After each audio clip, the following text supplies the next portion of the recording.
So like every other self-respecting YouTuber, I wanted to do a year-end list, but I only played a few titles that actually came out this year, so it didn't quite feel right to make a Game of the Year list.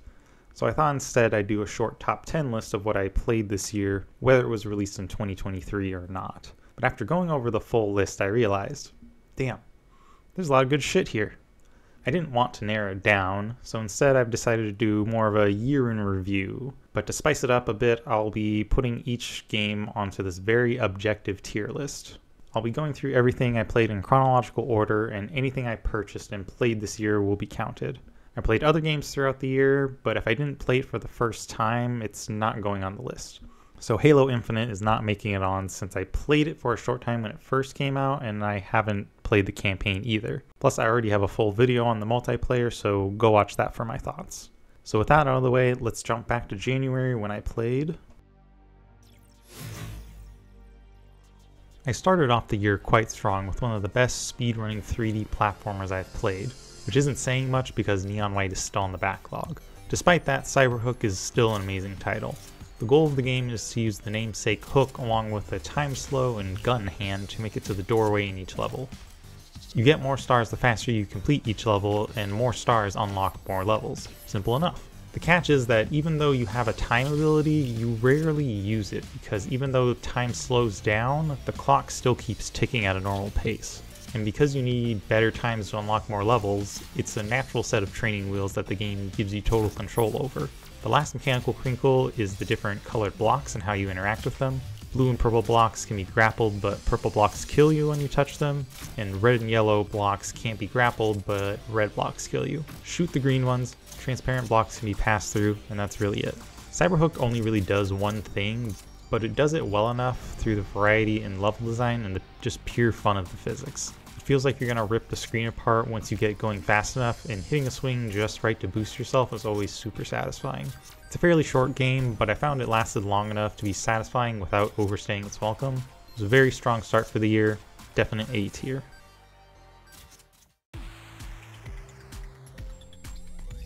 Like many others, I also got sucked into the Vampire Survivors craze. For those that were living under a rock, Vampire Survivors is a game developed by a slot machine designer who decided to use their powers for good. This is not a joke, I swear.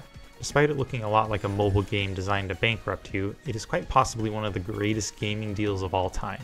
There are no microtransactions, it costs $5, the DLCs are $2 each, and there are still free updates coming out. The actual gameplay itself is very simple. Avoid enemies while your weapons auto-fire. After collecting enough XP, you'll have a random selection of weapons and items to choose from. Repeat until you die or the timer hits 30 minutes. There are additional characters, levels, secrets, weapon fusions, and then all kinds of progression that add together into an experience that always feels like you're unlocking something new and getting more powerful. And eventually, you'll get to the end game where you're able to put together a build so broken you can just sit there as countless enemies spawn in only to get eviscerated by your waves of death. Very fun and addicting, S tier.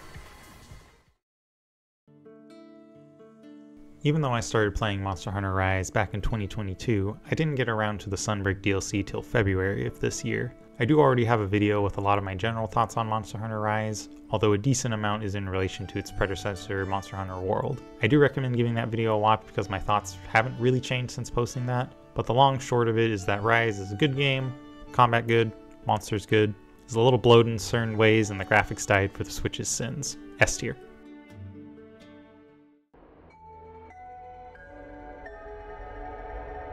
This is a game I had wanted to try for a long time, and I'm so glad I finally got around to it this year. Solar Ash is the second title from developer Heart Machine, creators of one of my all-time favorites, Hyper Light Drifter. While Solar Ash didn't hit quite the same highs as Hyper Light, it was still a creative and unique experience that was a lot of fun. It's not perfect, but it's a game with a specific style and vision that I believe it is very successful in achieving. You play as Ray in a narrative-driven parkour platformer where you've crash-landed to try and find a way to save your planet and uncover what happened to the rest of your crew. Most of the game consists of exploration and short, time-restricted platforming puzzles, a boss for each area, and some light combat sprinkled in. The movement is fluid, the environments are vibrant and otherworldly, and I found the story to be engaging throughout. There's some kind of argument among the others. Tufty says it's too late. The Ultra Void, even if to reverse its pull, our people wouldn't.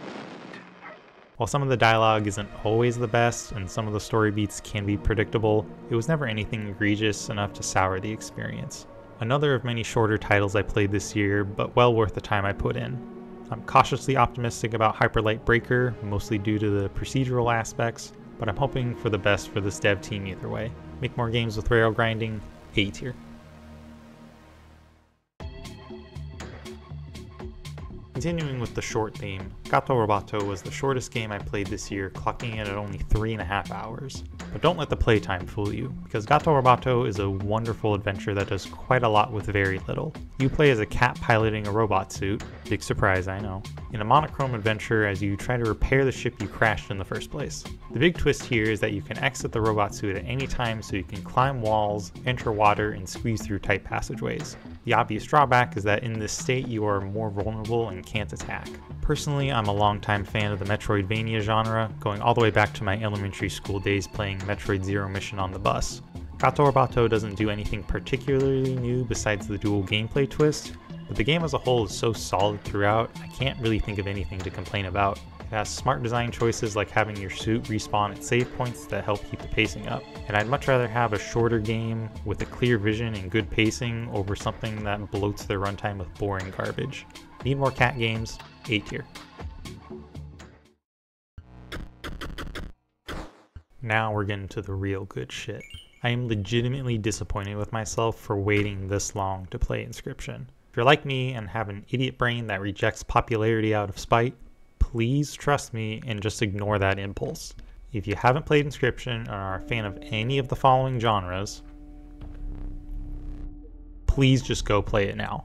I know it's cliche, but it really is one of those experiences that is at its best when going in totally blind. So I'm not going to go any further than that. Just go play it now. I'm hyped for the dev's next project. Masterpiece.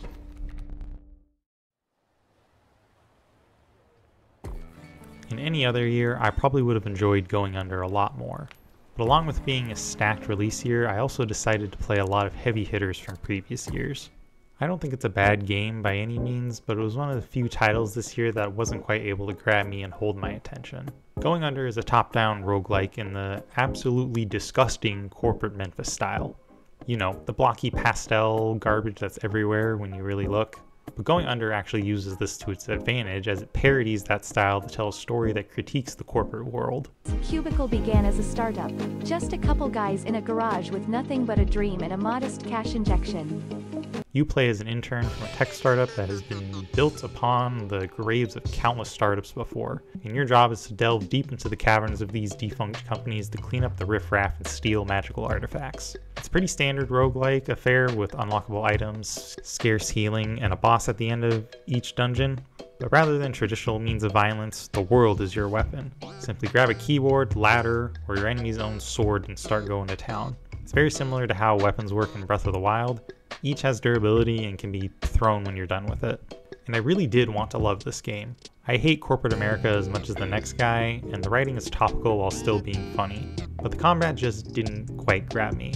I don't really have a good reason for disliking it. It has a great twist for the roguelike genre, but it just never quite felt tight enough for me personally. Maybe it's a skill issue, maybe it just doesn't mesh with my brain. Still a good game I'd recommend to fans of roguelikes or anti-capitalist revolution, but for now, B tier.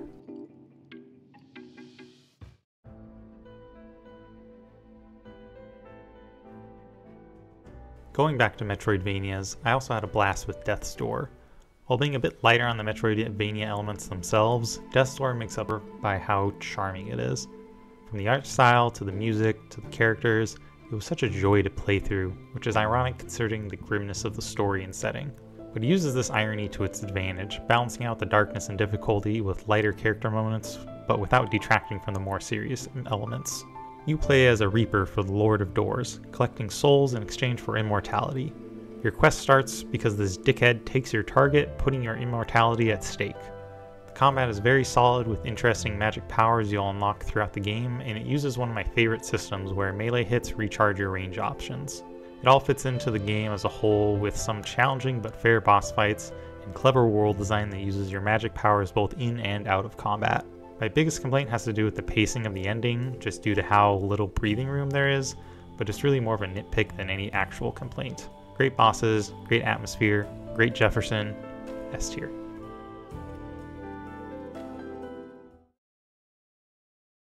Black Mesa is another one of those games I really wanted to like, but never got around to finishing.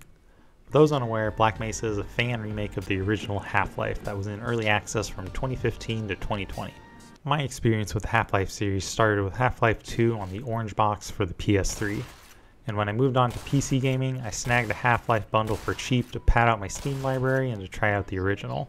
But because I was a dumb child with little experience with older 3D titles, I never made it past Chapter 4. I made it farther than my past self with the remake, but still couldn't cross the finish line. Even though I never finished Black Mesa, I still enjoyed what little time I did put into the game. It looks fantastic while being faithful to the original, and this is another title I'm hoping to loop back around to. A tier.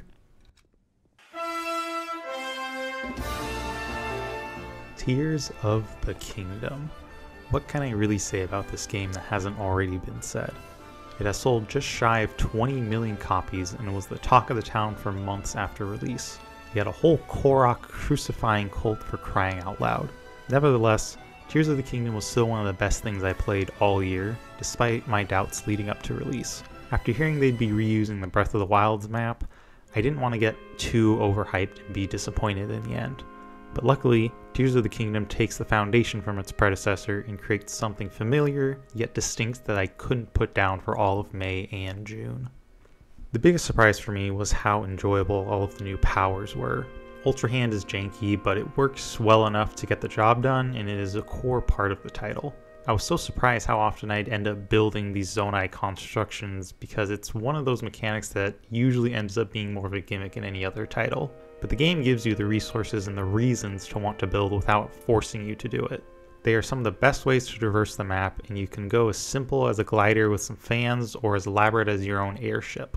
I have my gripes with certain aspects like the sage powers and some of the shrines, but things like the Sky Islands and the entirety of the depths more than make up for it. All in all, I think Tears of the Kingdom surpasses Breath of the Wild and is worthy of being called a masterpiece. I first played Risk of Rain 2 back in 2020 when it was still in early access, and I had a fine enough time with it. I struggled to unlock new characters, and I put the game down because I just thought it wasn't quite for me. Skip ahead to this year, and I decided to give it another go while I waited for some of the other big releases. After unlocking the Bandit, the game sunk its hooks into me, and I don't think it's ever gonna let go. While I didn't buy the base game this year, I did rediscover it and ended up buying the Survivors of the Void DLC, so I'm gonna count it. Risk of Rain 2 is another roguelike, this time being a third-person shooter. You play as a variety of unlockable survivors that have crash-landed and need to fight their way to freedom. Each character has a unique loadout, and runs consist of killing enemies to earn money, to open chests for random items so you can get strong enough to activate the teleporter to kill the boss to get to the next zone. Did you get all that? No? Well, you better figure it out quick, because every second that goes by, enemies are going to get tougher and more of them are going to be spawning in. There's always the push and pull between wanting to get more items and needing to move on before the game starts spawning multiple magma worms right on top of you. There's such a wide variety of items, and each survivor has unique and interesting loadouts with unlockable alternatives for each of them. The gunplay, the items, the level design, the fucking music.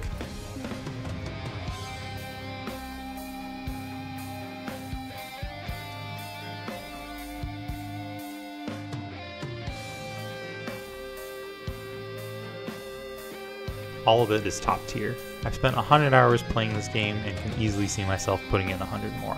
Easy masterpiece.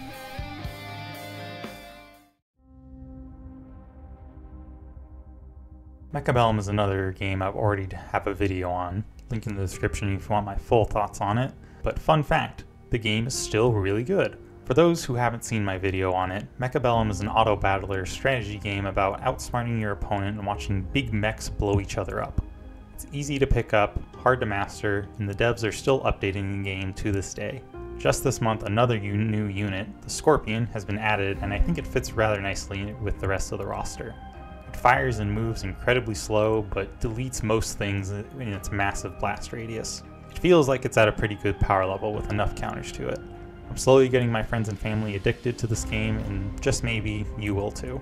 Solid S tier. I love From Software. I have over 1,000 hours in the Souls trilogy alone, with another 350 in Elden Ring. So when I saw their name fade in at the 2022 Game Awards, it was all over for me. My hype went straight through the roof, past the stratosphere, and over to Rubicon itself. I say all this to try and properly convey that even with all that hype leading up to release, Armored Core 6 still managed to exceed all of my expectations. The gameplay is some of the best action I have ever experienced. You are in complete control of your AC, and the game lets you flex that control through the gameplay as well as the insane customization. So many hours were dedicated to tinkering with my build and adding paint and decals, and I wouldn't trade it for anything. Every aspect of this game is top tier, from the bosses, I won't miss,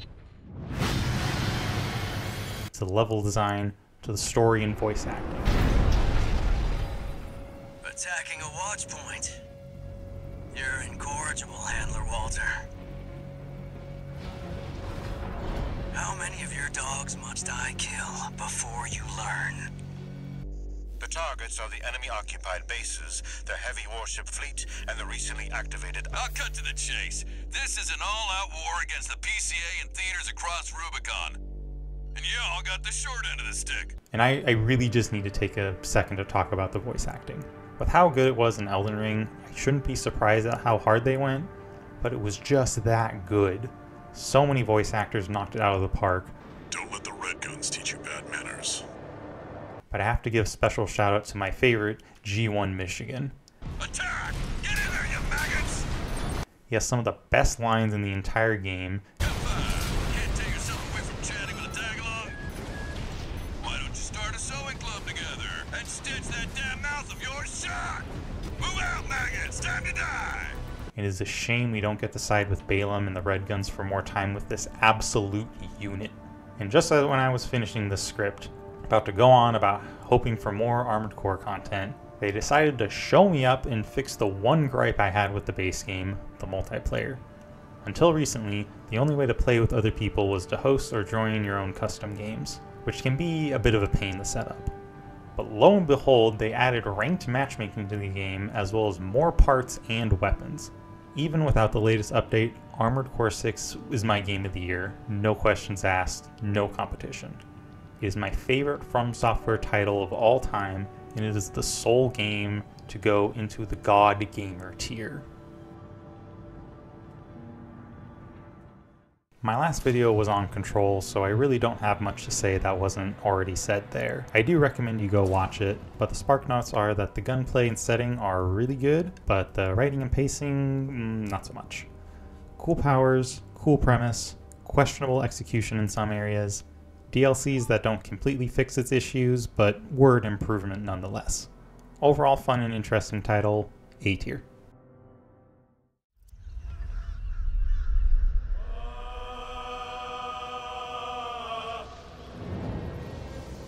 I know it's blasphemy to have Baldur's Gate 3 on this list and not have it as Game of the Year. It quite literally just won every award at the Game Awards. But hear me out before breaking out the pitchforks. I only recently started the game, and I do love everything I've seen so far. I know I'll be dumping hundreds of hours into it like so many others, and it rightly deserves all the praises it's been given. The writing, the performances, the world, it's all amazing. But I've already played Larian's previous CRPG, Divinity 2, and I have to say, y'all need to go and play Divinity. Honestly, the only reason Baldur's Gate isn't at the top of this list is because it's kind of just an upgraded version of Divinity with the D&D coat of paint and turn structure. Not that there's anything wrong with that. Armored Core 6 was just so different and special for me, and I just tend to value more novel experiences. Baldur's Gate 3 is an absolute achievement, and Larian deserves all of the recognition they've gotten. But seriously, go play Divinity 2. Do it. Anyways, masterpiece. So that was everything new I played this year. 2023 really was a year full of amazing releases, and it really sucks how much the games industry strives to grind everyone in it to dust. From all the layoffs, to the escapist fiasco, to the ad awards, it sucks to see such an amazing year of releases full of corporate garbage. Hopefully some of Hollywood's union action will transfer over to the game industry in the coming years. But anyway, have you played anything I talked about? Anything I should have played from this year? Is my tiered list garbage? Let me know in the comments. There are some buttons above the description if you liked what you saw or want to see more. And with that, I'll see you in the next one.